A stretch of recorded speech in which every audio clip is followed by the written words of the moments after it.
After nearly 2 decades of litigation and one previously rejected plan, today is a historic day. A new approach to reforming the First Nations child welfare system. Every day that we continue to, try to define what an agreement looks like or trying to determine through legal measures how you're going to stop discrimination is another day that a child is in care.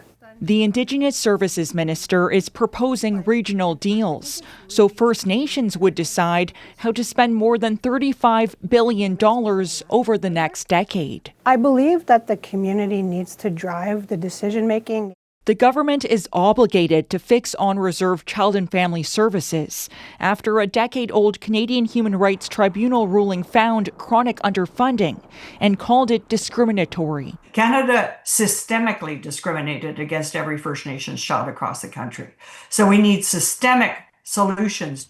But Ottawa's plan is being scrutinized against another, put forward by First Nations chiefs and children's advocates. What it does is it focuses on how do we make sure every dollar benefits children, youth, and families to the maximum extent, and how do we hold Canada accountable. We have secured a commitment from the Government of Canada to provide $47.8 billion.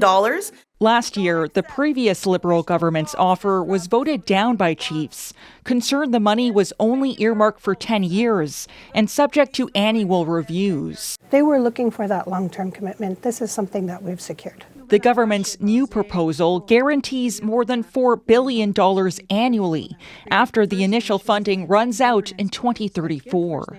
It's now up to the Human Rights Tribunal to decide which plan to approve based on which approach is the most likely to give First Nations children a better future. Olivia Stefanovich, CBC News, Ottawa.